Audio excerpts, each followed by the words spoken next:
Pension का पेंच। जी हां, जब से सरकार ने पेंशन की नई स्कीम यूनिफाइड पेंशन स्कीम को लॉन्च किया है, तब से हर कोई इसी कैलकुलेशन में लगा है कि ये नई स्कीम कैसे फायदेमंद होगी। जो पुरानी स्कीम पहले चली आ रही थी एनपीएस, क्या उससे बेहतर है? ओल्ड पेंशन स्कीम जो 2004 से पहले थी, क्या उससे बेहतर है? तो इस कंफ्यूजन को आज हम दूर करने की कोशिश करेंगे इस वीडियो में। इस वीडियो को देख लेंगे तो आपके मन में कोई दुविधा नहीं रहेगी। तो आइए सबसे पहले देखते हैं कि इस तीन स्कीम में अंतर क्या है। अंतर का सबसे पहला पैमाना लेते हैं पेंशन की गारंटी। जी हां, जिस पेंशन की गारंटी की बात की जा रही थी, मांग की जा रही थी, सरकार ने उस पेंशन की गारंटी देने का ऐलान कर दिया है यूनिफाइड पेंशन स्कीम के तहत।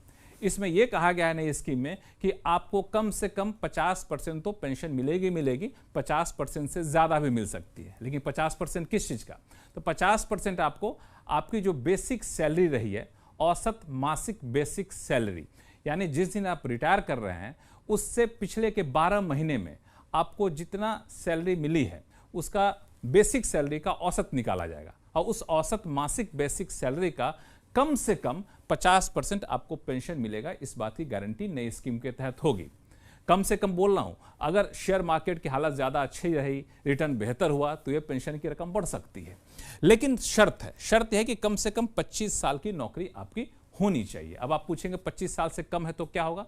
तो 25 साल से कम है तो 10 साल तक की नौकरी अगर है, 25 साल से जितना कम होगा उसी हिसाब में ये 50% वाली रकम जो है वो उसकी गारंटी कम होती जाएगी।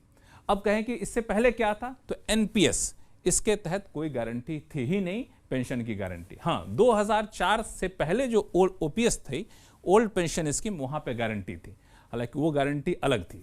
गारंटी अलग इस मायने में थी कि वहां पर यह था कि जितना आप आखिरी महीने की सैलरी विड्रॉ कर रहे हैं, ले रहे हैं रिटायर होने से पहले, उसमें बेसिक सैलरी और डीए को दोनों को जोड़ दिया जाए। जो रकम आएगी उसका 50% आपको पेंशन मिलेगी। लेकिन ध्यान दीजिए, यूपीएस में कह रहे हैं मिनिमम पेंशन, यहां कह रहे हैं सिर्फ 50%, यानी ये 50% से ज्यादा भी हो सकता है, लेकिन यहां पे 50% से ज्यादा नहीं हो सकता, ये बिल्कुल तय है।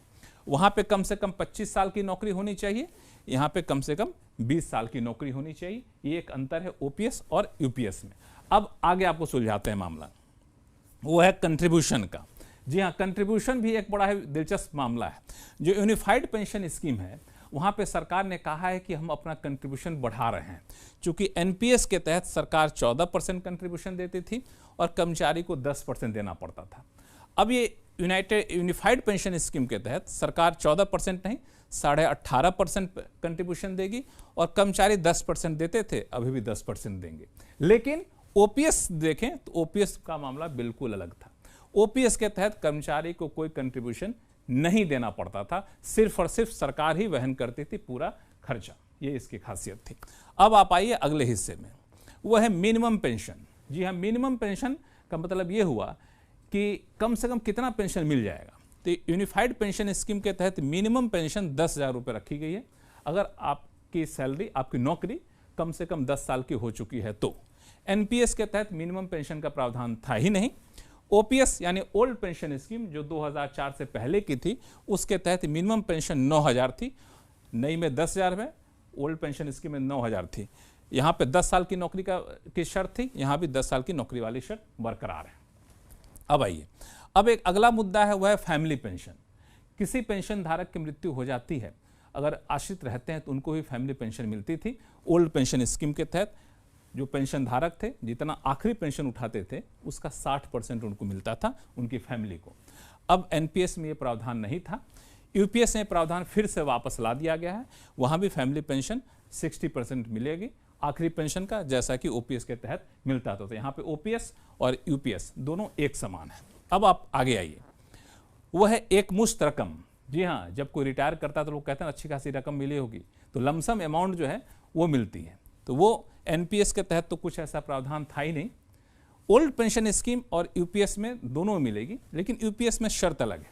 यूपीएस जो नई स्कीम है उसमें यह कहा गया है कि आप 1 महीने की जो मासिक बेस सैलरी है, उस मासिक सैलरी का 10वां हिस्सा आपको मिलेगा हर 6 महीने की नौकरी पर। यानी 6 महीने की नौकरी की अवधि के बराबर एक मासिक सैलरी का 10वां हिस्सा, फिर 6 महीने की नौकरी के बराबर एक मासिक सैलरी का 10वां हिस्सा, ऐसे कैलकुलेट किया जाएगा। तो एक मुश्त रकम ऐसे आपको मिलेगी। ग्रेचुटी पे कोई फर्क नहीं पड़ेगा, ग्रेचुटी आपको मिलेगी। ये एकमुश्त रकम मिलने के साथ ही मिनिमम पेंशन पर कोई असर नहीं पड़ेगा। ओपीएस के तहत क्या था? ओपीएस के तहत मामला अलग था। ओपीएस के तहत ये था कि एम्प्लॉय ने अपनी नौकरी के दौरान जितना भी कंट्रीब्यूशन किया है पेंशन में, सारे कंट्रीब्यूशन ब्याज समेत उसको मिल जाते थे, इसलिए मोटी रकम मिलती थी।